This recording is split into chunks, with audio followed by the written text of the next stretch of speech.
Namo tassa bhagavato arahato samma sambuddhassa.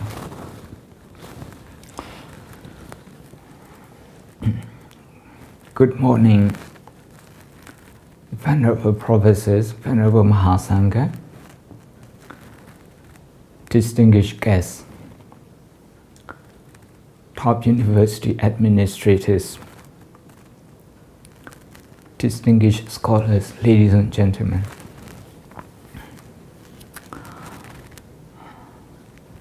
I was very much looking forward to attending this conference in person and to participate in the discussion of the day because this is the conference with a topic that is very important, not just for Myanmar and Yangon University, but also for the whole Buddhist world and perhaps for the whole humanity. When I was consulted about the possibility of a theme for this conference to mark the 96th anniversary of the founding of Yangon University, with a view to further engage in more academic activities as part of what is coming as the centenary anniversary of this august university.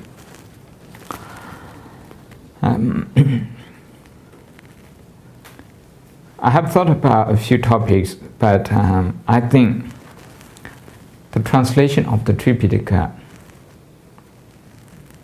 is a major concern. But I doubt many people would consider like this. That is why we should take this opportunity to raise the awareness of the importance of this issue, which is the translation of the words of the Buddha into many languages. We need to review our policy, our understanding, and we also need to revise the existing translation, if there is already one, in any language, in Burmese, in Thai, in Sinhala, in Cambodian, in English. If there is a translation, or if there is partial translation, but not complete translation, then what do we do? How we can collaborate to ensure that full translation of the words of the Buddha, at least the canonical literature, exists in as many languages as possible. So this is the first reason why I think this topic is important. If you compare with our brothers and sisters in the Christian faith have been doing, then you will understand the need, of translation. The Bible that includes both the Old Testament and the New Testament has been translated, we can roughly say, into all languages, because less than 3% of the world population, I repeat, less than 3% of the world population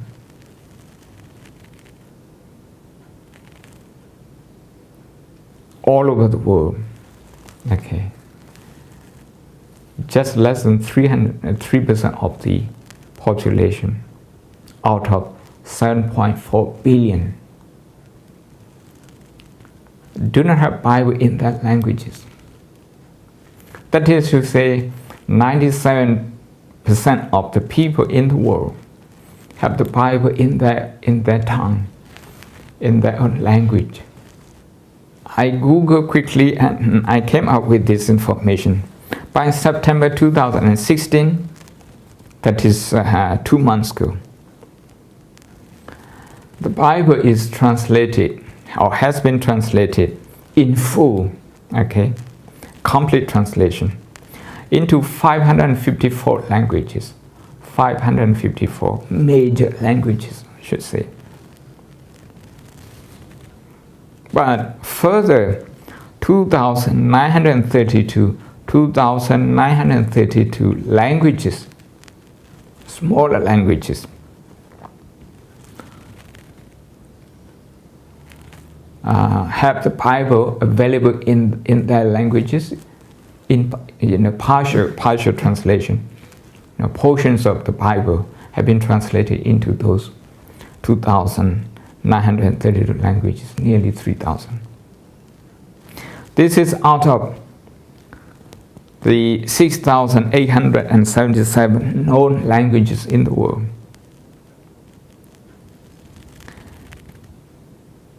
Although they still have around 300 languages to cover, those are very minor languages. They count only about 180 million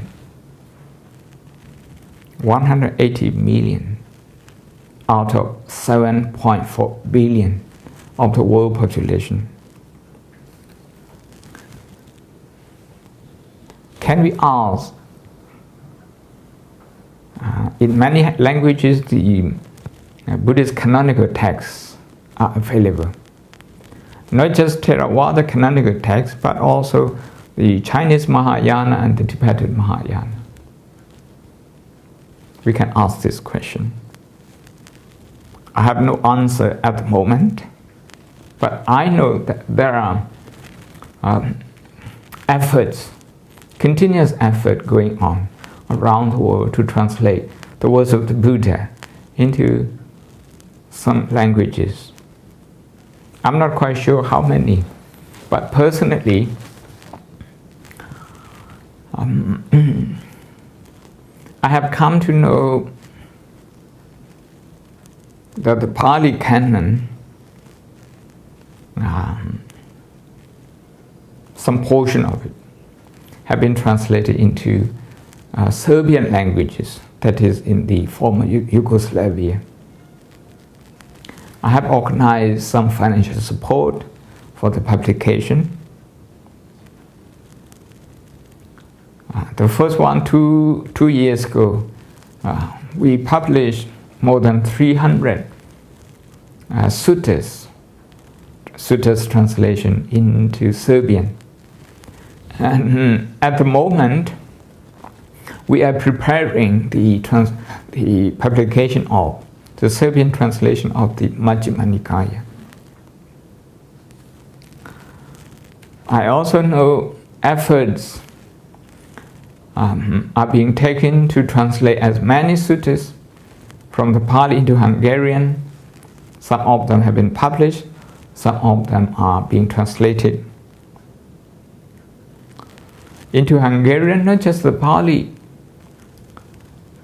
canonical text, but also the Tibetan Kanjur and Danjur, that is the canonical literature and the commentaries, are also being translated into the Hungarian language. I know today we have various scholars attending attending this conference, and they are going to share their experiences. The most venerable Professor Dr. Sri Gambirayan, the Gambirayana, the Deputy Director for Academic Affairs of Mahachulalongkorn Vidyalaya University, a fine Pali scholar, And he has been involved in the Thai translation of the Pali Tipitaka, especially the canonical text. As we will learn from him,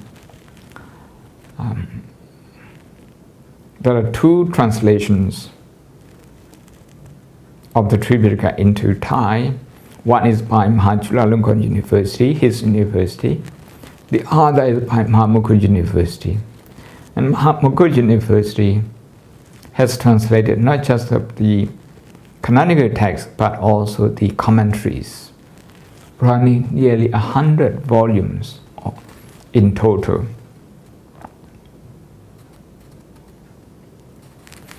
One of the reasons that I would like to raise the issue of the Tipitaka translation is that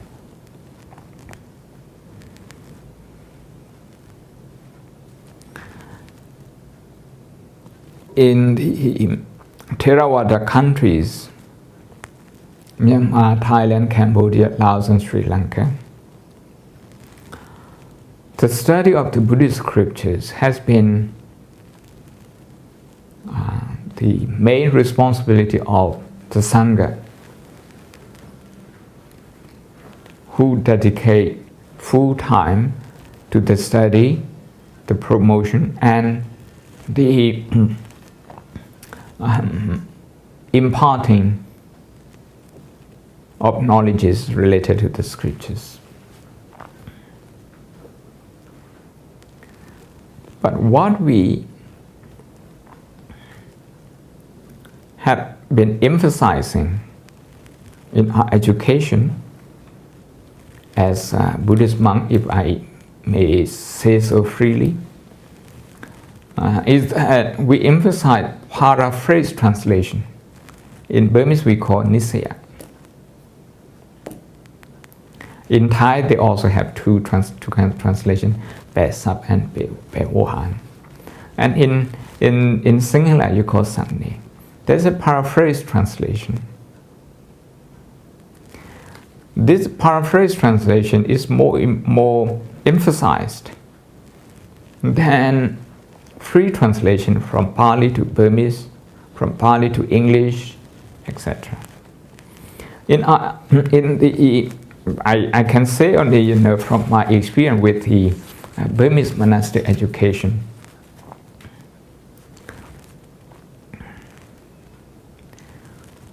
if we look at examination, the syllabuses and the questions, the translation, the paraphrase translation, what we call Nisaya, is required in every subject, almost in every subject. We don't learn how to use a dictionary, a Pali dictionary, Pali to Burmese dictionary from the beginning. We don't learn that. This is what differs from a Western linguistic approach. In the West, Pali students, they have to learn how to use Pali and English translation from day one. And they don't have the kind of approach what we do in Nisaya. So as a result, straight away, they go into the translation technique from Pali into English and from English into Pali, straight away. Because we don't use the dictionary, we use Nisaya in place of the dictionary. So this is about education technique, it's about the study technique and about the education system. But we do have translation as one subject. During my day, when I was young, we have to translate the Anguttara Nikaya. I think this day they translate the Chādaka Atthakatha, that Jataka Atthakatha is used as a textbook. But I may be wrong, but from my experience, we don't teach a student translation technique. Instead, we go back to the Nisaya. We don't do, free translation, reading the Pali and then to come up with the Burmese translation of our own. The examiner of the exam, who mark the papers, in many cases I have heard they are not very liberal.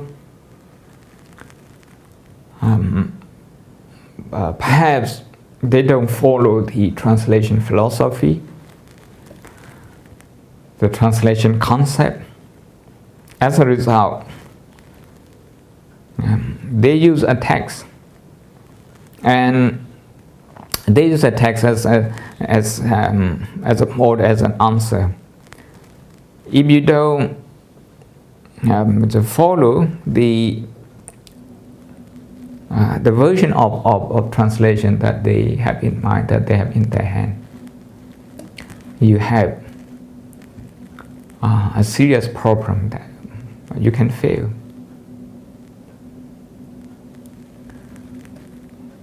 Translation, when it comes to translation, students have to learn how to make mistakes and then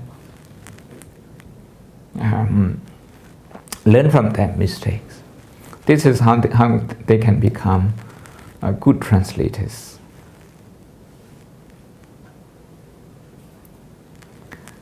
We call it Badabyan in Burmese. We know, Badabyan in Badabyan in the translation subject. We don't actually learn translation techniques. Instead, the Nisaya, the paraphrase translation tradition, overshadows and dominates the free translation subject. This is to say, we almost don't have a free translation technique. That is why not very long ago I happened to discuss with the most venerable professor, Dr. Chikinta, the keynote speaker today.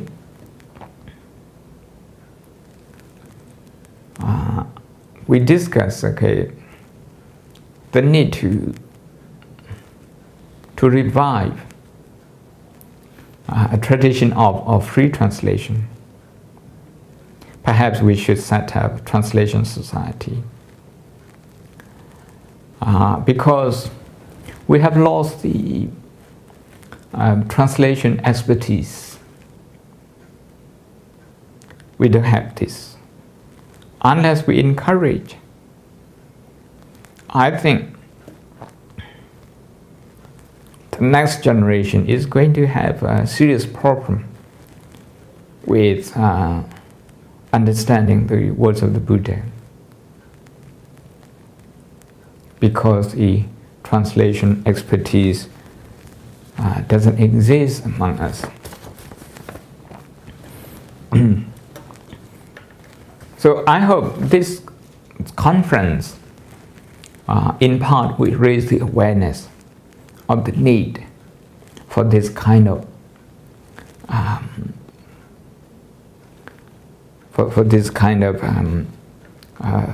effort, translation effort that we do have. But translation, we are not just focusing on Burma. We are talking about all the other countries and beyond, like Mahayana, the East Asian Mahayana and the Tibetan Vajrayana, Buddhist scriptures. By 1920, by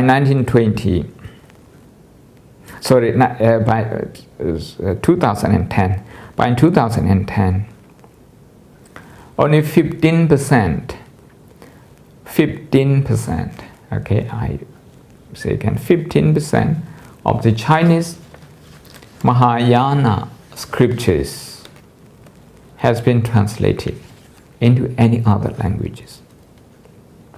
For the Tibetan is even less, it was less.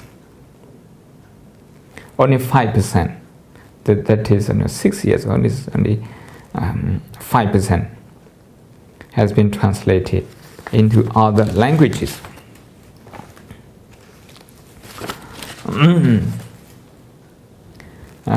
But today,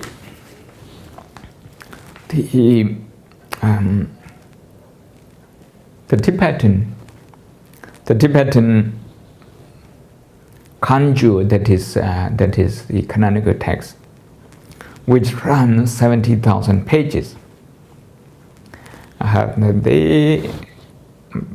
Many scholars met in Varanasi at the University of Central Tibetan Studies, and they form a worldwide translators group, and they launch an international effort to translate all the Tibetan Buddhist scriptures first into English, then into other languages. At the moment,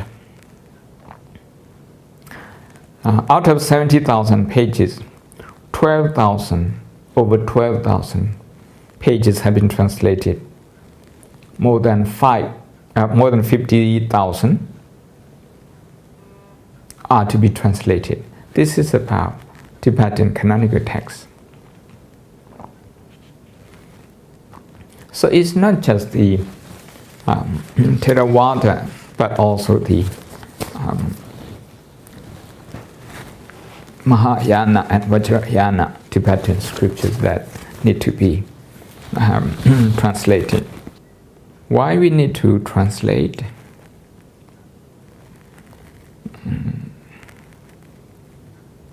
I think this question has been answered, and I don't think I need to spend time on this. But let me refer to the introduction of the Burmese translation of the Tipitaka, the official version, just briefly. I'd like to refer to page, that is page number 5 in the Vignette translation.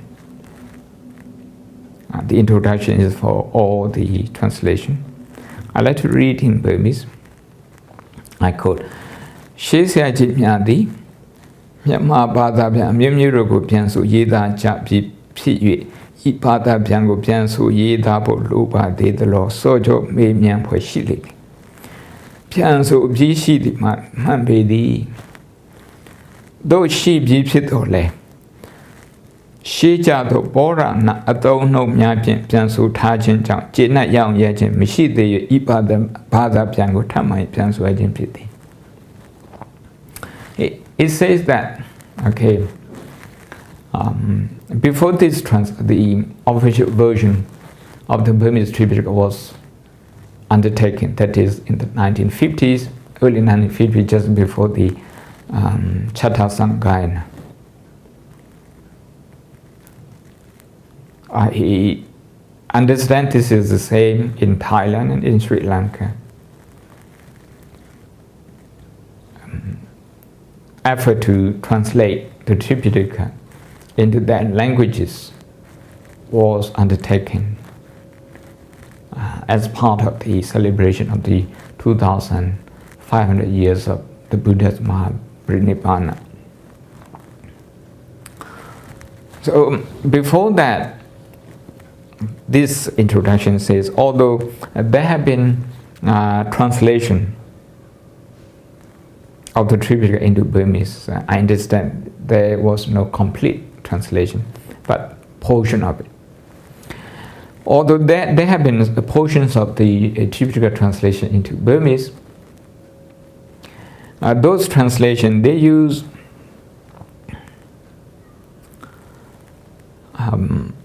terms, Burmese terms, so ancient that they are not eligible to the generation in the 1950s.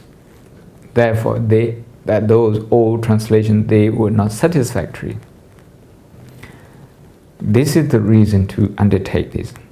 Actually, there's another one, because before the official translation in the 1950s, as part of the Buddha Jayanti, as I have just said, we didn't have the complete translation. So what happened is that the treasure in the Tipitaka is not known to the majority of the Buddhists, which is lay people. So, one paragraph in the translation says, Loka ye dhamma ye yasa ye do twin. I quote, Le group yu lai na jin dong ya a chet let a chong a ya Tesan ya a mya pya pa win liat shi do le Pali Bhatha ko ma join chin mu jaung Yadana thok let we tha yu ma thong saung ma khan sa nai takae tu. End quote. It says that the Tipitaka contains wisdom that we can follow in this contemporary age, related to worldly affairs, related to spiritual practices, and also state affairs.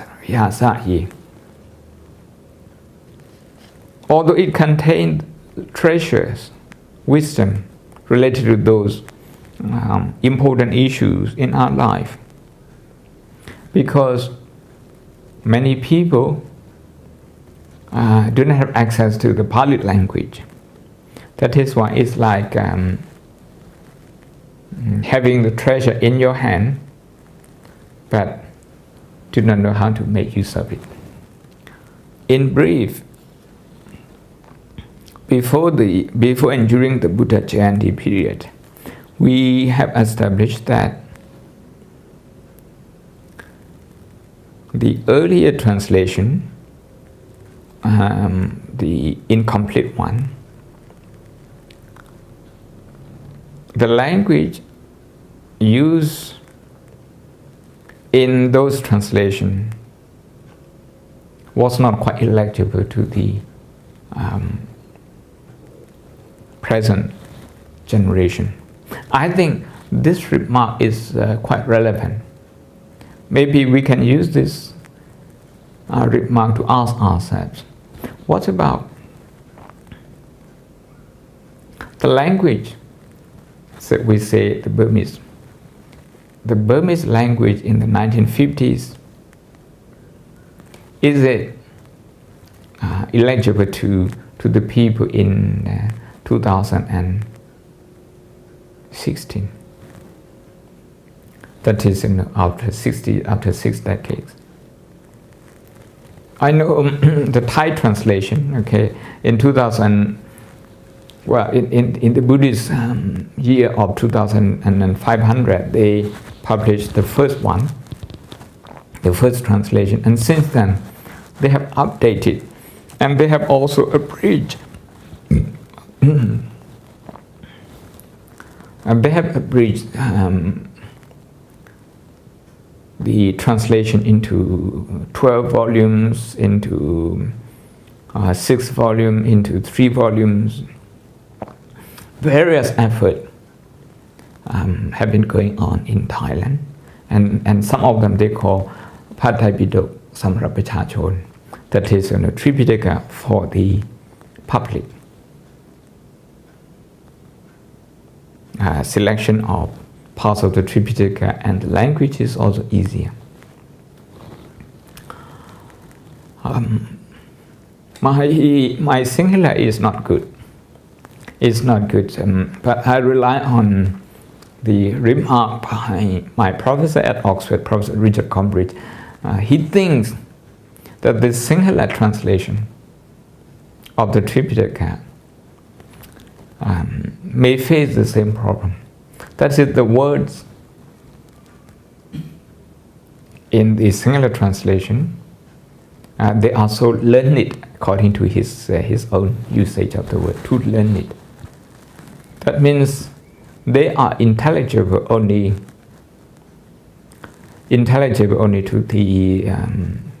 to the learned, and the majority of the public would find it a problem to understand.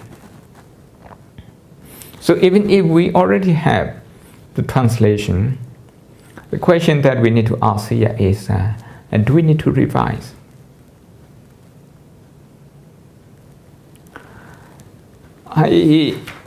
Over the years, I have been teaching a selection of suttas, such as the Dhammacakkappavattana Sutta, Nattalakkhana Sutta, Mangala Sutta, Satipatthana Sutta, like this. If I teach, Burmese people, usually professionals, I would provide both official Burmese translation and also English translation. They think, the Burmese translation is too difficult for them to understand. I think partly because the translation followed the Pali style. Although the official policy in 1951 was not to follow the Pali language style, but to follow the Burmese language structure. Whether that happened, remains, for discussion. So one question that I like to repeat is the translation that we already have in Burmese, in Thai, in Cambodian, in Sinhala, and also in English.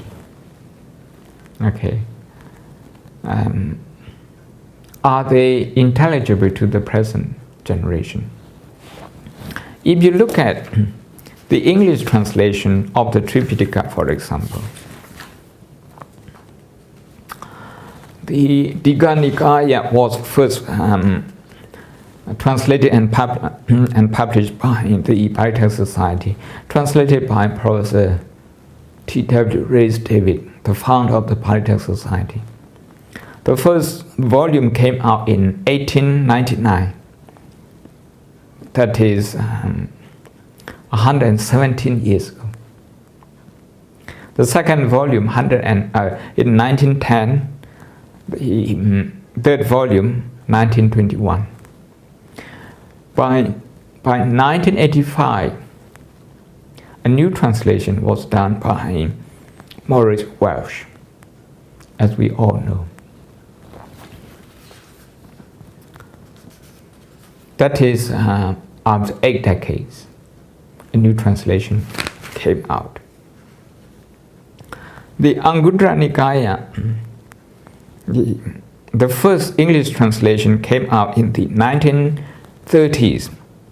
The first volume, 1932, second one, 1933, the fourth one, 34, the third one, 1934, the fifth volume, 1935.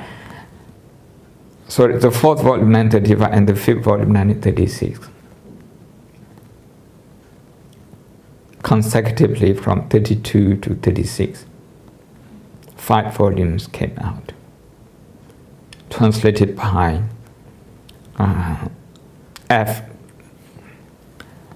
F.L. Woodward.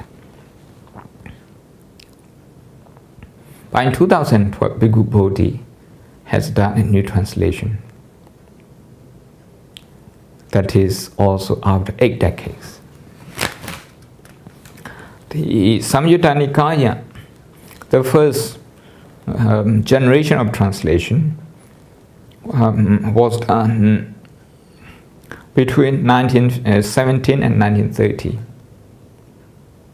By 2002, that is about 7 decades later, a new translation was done. The Majjhima Nikaya, the first translation, was done in the 1950s. By 2002, that is 40 years later, a new translation was done. So the first one that I like to propose here is the need to review our translation policy and expertise. One nation alone may not be able to do this. We may need international collaboration. There is also another reason why I think this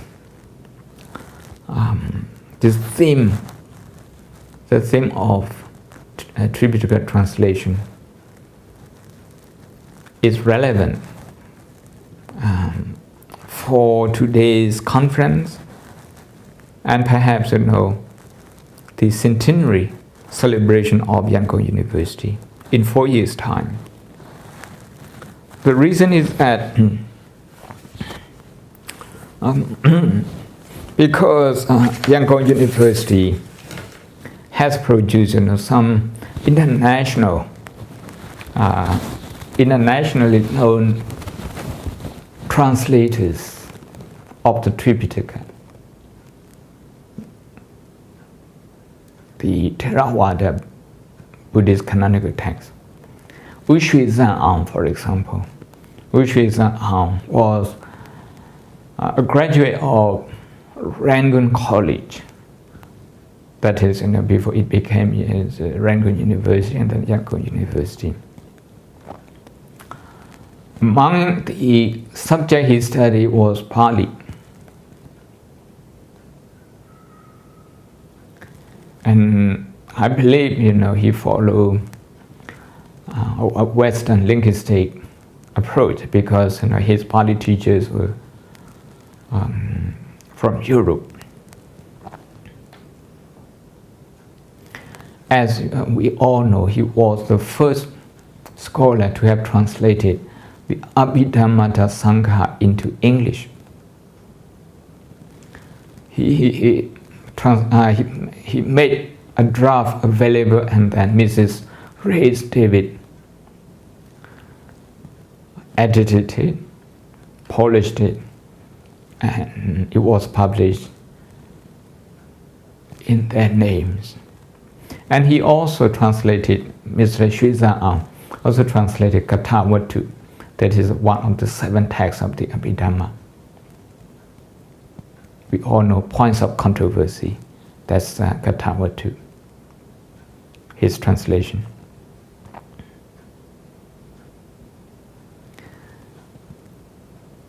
Another translator associated with Yangon University was Professor P. Mountain, a graduate of Yangon University himself.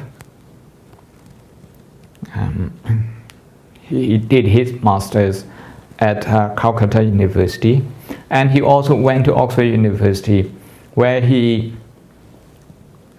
translated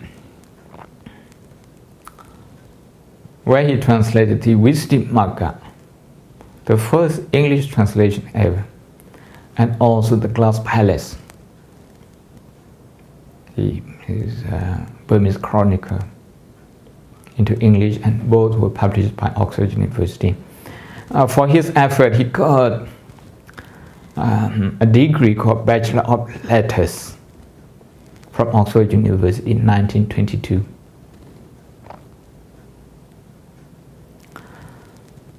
Another translator, also from Yangon University, was Siharo Udetila, a learned Burmese monk who was in England during the World War II and continued to live there until the mid-1950s, when he was invited by the Burmese government to come back and join Yangon University as a Abhidhamma teacher. While at Yangon University, he translated Vibhanga, one of the 7 texts of the Abhidhamma.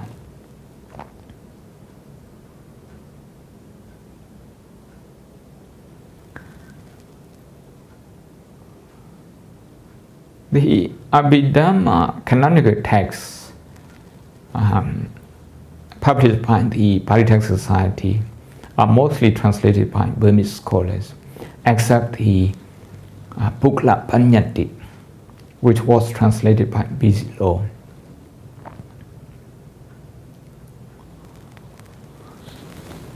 So I think by picking up this topic and trying to review where we are with our translation effort and where we should proceed to. This effort, this collective effort, will be a great honor to Yangon University, the institution that has produced some of the best translator of the Theravada Buddhist canonical text. Today, in 2016, a lot of Buddhist texts in its original languages are available online. Mainly, the Chinese Buddhist texts, all of them are available online. Not just as PDF text, but a kind of THL text, and you also have digital catalog. You can search online. You can look at this at the on the website of the they call CBETA, CBETA, had by Venerable Professor Bhikkhu Huimin and Professor Eming Du from Taiwan. The Tibetan Buddhist texts are also available online, all of them are available online. You can look at them on the website of the Tibetan and Himalaya Library, hosted by West Virginia University in America.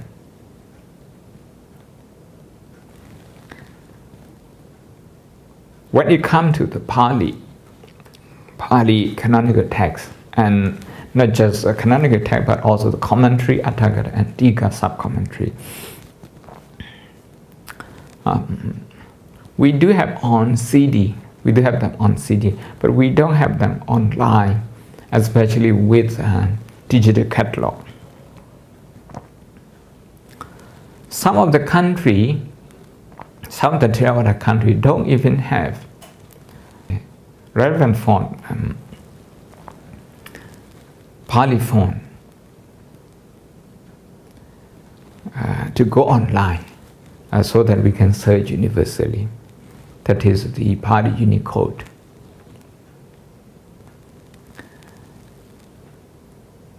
At the moment, based at Mahachalalongkorn University, the International Association of Buddhist Universities, IABU, is trying to put a union catalog of Buddhist texts. That is, digital catalog. To create a digital catalog, because a digital catalog already exists for the Chinese Buddhist text and for the Tibetan the Buddhist text, but not for Theravada, the Pali text.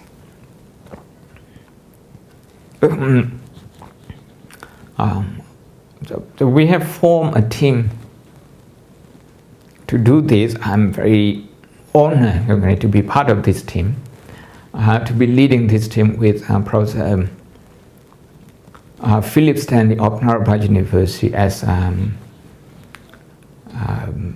as co-chair, with him. I don't know much about digitization. I don't know much about computer either. But I have some networking,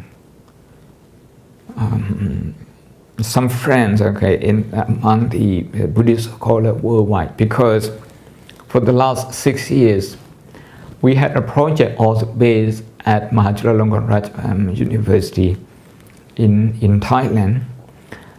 We had a project called Common Buddhist Texts.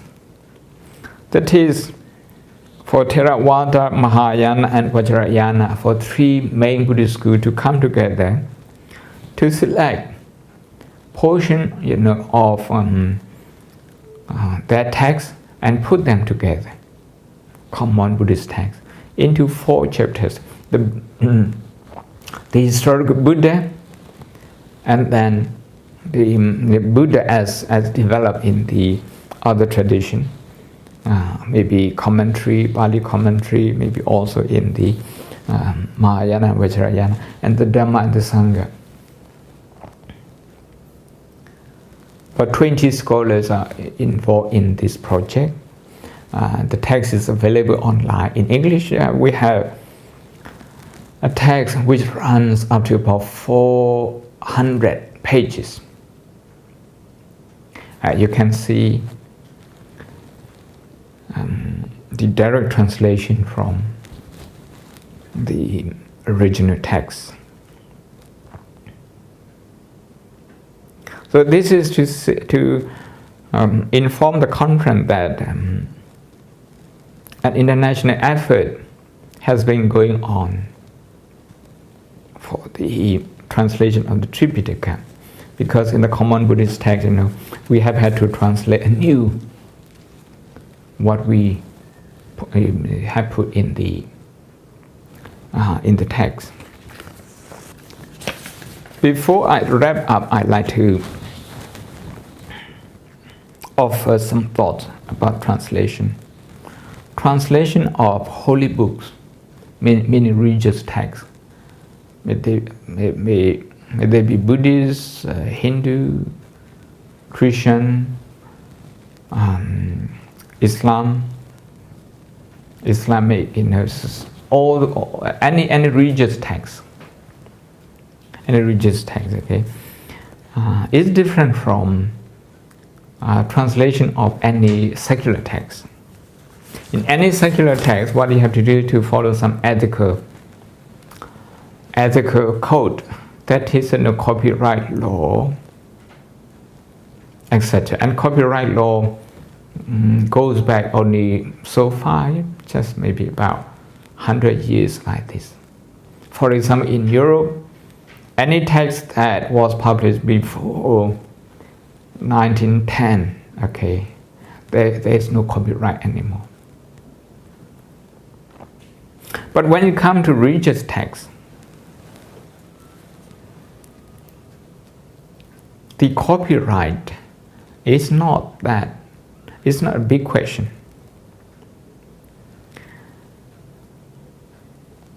The main question centers around the scholarship authority, meaning the acceptance of the work in the eyes of the learned people, the academics. So scholarship authority is number one. Number two is the state authority. That is the authority of the government, the rulers. And the third one is finance. So I'd like to briefly discuss these 3 issues. The scholarship authority is important. If one individual person translates it, it will be an individual work. If he does it without the backing of the religious authority, say the Sangha, in Myanmar, for instance, the Sangha, in Thailand also the Sangha, there's Mahathira Samagama, the Supreme Sangha Council, and in Sri Lanka the Mahanayaka and the Sangha. Without that backing, the translation is difficult, especially those days. This problem is not unique to Buddhists. Actually, the Buddhists don't have big problem with this.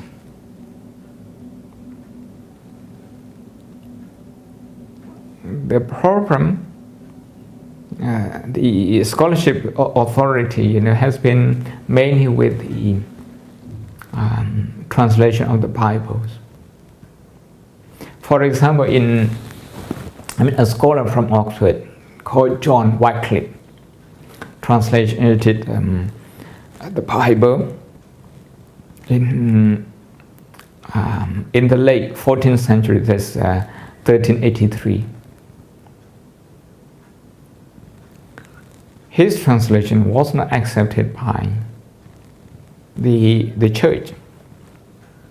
At that time, England was still a Catholic country, not yet Anglican. So Oxford University, which was dominated by monks,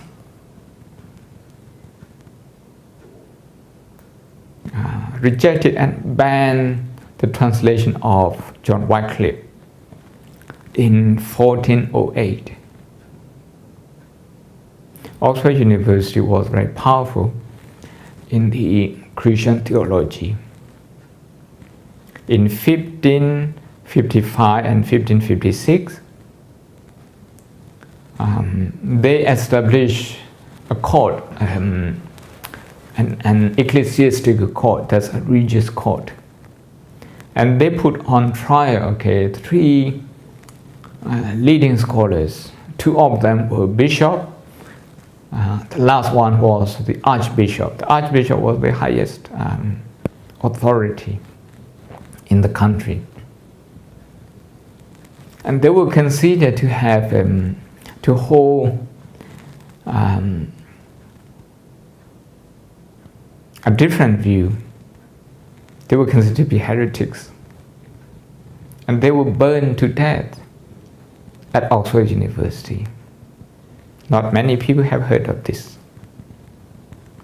The place they were burned to death is just outside Balliol College at Oxford University. So John Wycliffe translated the Bible, long before those three scholars were put to death. So people were still very conservative. And also in the Middle Ages, that is in 1199, Pope Innocent, the name of the Pope was Innocent. The Pope Innocent, he banned one translation of the Bible because that particular translation was promoted by a sect called Cathar, who were prominent in the history of the Catholicism.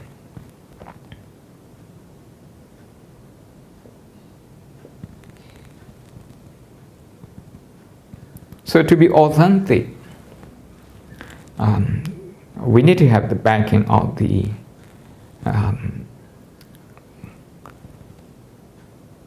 if you like, the Sangha authority when we refer to Buddhists, and the church authority in Christianity. That is why during the Buddha Jayanti, all the translations were supported and backed by the government. So the state authority is important in that instance. If we look at King James Bible, which was translated just a little bit more than 400 years ago, the translation was done as a government project, as a state project, between the state and the Church of England and the Parliament. It was a collective effort. there were three teams, to work on this. Two universities existed at that time. Oxford University and Cambridge University each has one team to translate the Bible. And Westminster Parliament has another team of scholars. So those three teams, they work together. Oxford and Cambridge, remember at that time, all the scholars were monks. So the scholarship authority came from there. Then the state authority came from Westminster. The finance, with that large-scale project, it would only be possible if the state comes in and finances the effort.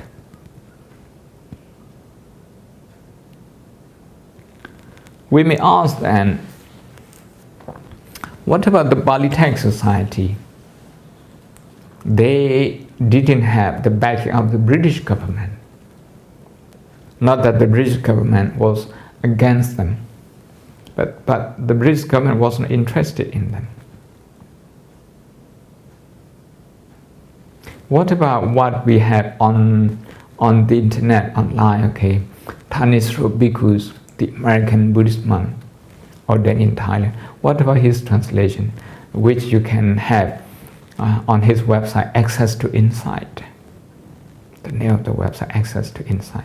If you look at his website, you have the translation of quite a few sutras. What about that kind of individual effort? As far as the Pali Text Society is concerned, although the British government was not directly involved in that, I would still say that the British government backing was there indirectly, because the early translators like Professor Childer, Professor Reyes David, they were professors at universities, leading government universities. So the authority of their university, the authority of their academic position come from the government, ultimately. But not only that, the Pali Text Society also was in touch with the Sangha, the scholar in Sri Lanka, in Ceylon, those days, and also in Thailand or Siam those days, also in Myanmar or Burma those days. Prince Patriarch, the Sangha-Raja, Vajirayana Rorot, he helped with some of the editing tasks of the Pali text.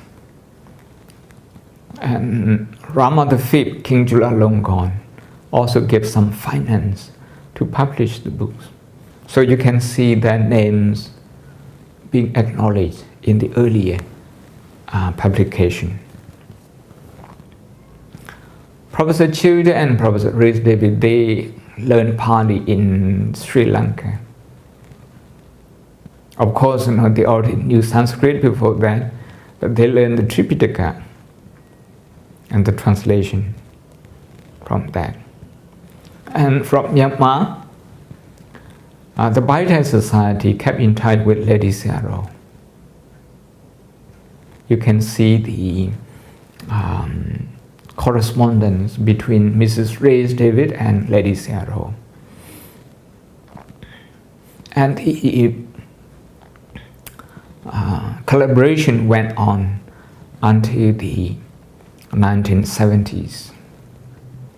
The head of the Myanmar Sangha, the chairman of the State Sangha Manaka Council, Pamo Searo, Professor Kumara Biwamsa, translated Yamaka, one of the Abhidhamma texts.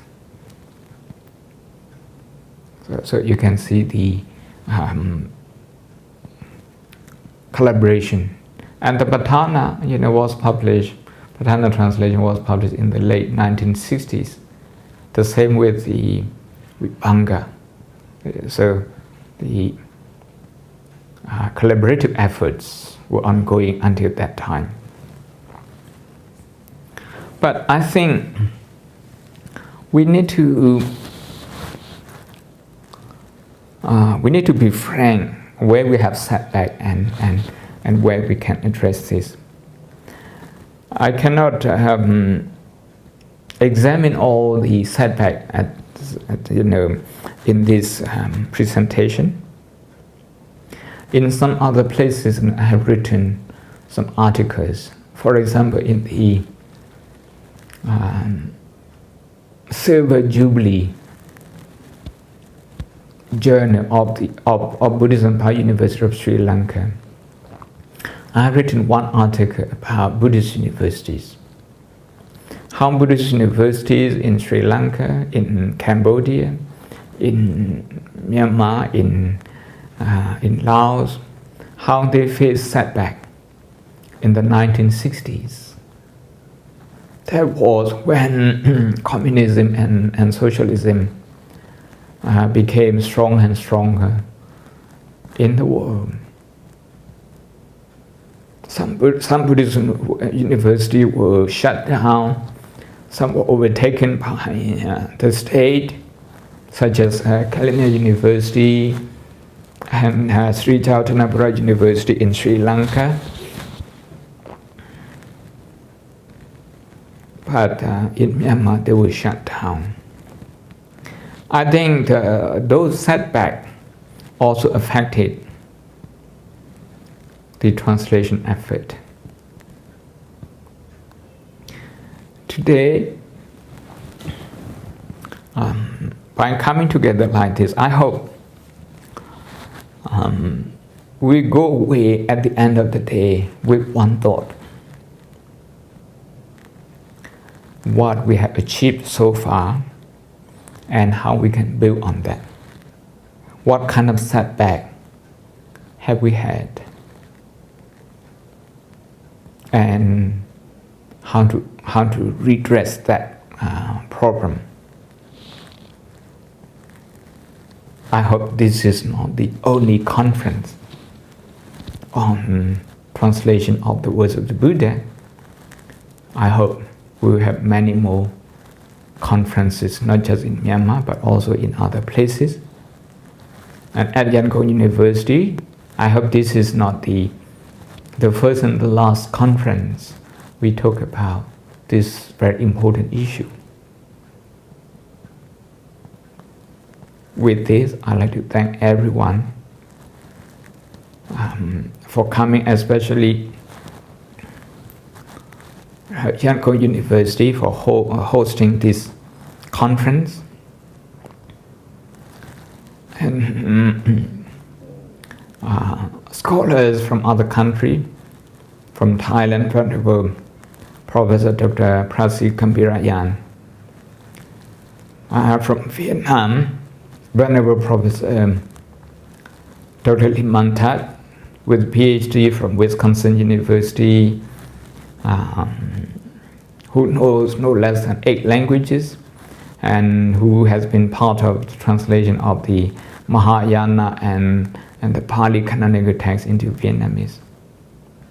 But Professor Dr. Yun Si from China, who knows Pali, Sanskrit, Theravada and Mahayana scriptures, and was part of the common Buddhist text, just like Professor Lim Mantat and Venerable Professor Sri Kambirayan.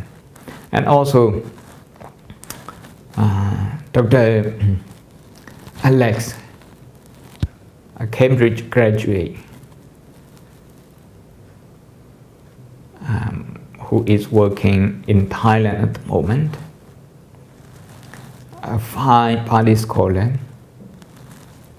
who is very interested in Abhidhamma in Myanmar. Venerable Professor Dhammakosa, acting rector of Sihanoukroto Buddhist University of Cambodia. Another fine linguist who knows Pali, Sanskrit, French, English, Sinhala, Thai, you name it, okay, he knows them. And Dr. Herat from Sri Lanka, a senior lecturer in Pali, a fine Pali scholar and translator himself. I'd like to thank all of them. I also like to thank the sponsor of the air ticket and the hotel, Max Myanmar company, and also the sponsor of the meal, Lungsa Aipong, Pa Isao and family, and everyone who has put in a lot of effort to make today's conference happen. I hope to see you in future conferences related to the translation of the words of the Buddha. Sadhu, sadhu, sadhu.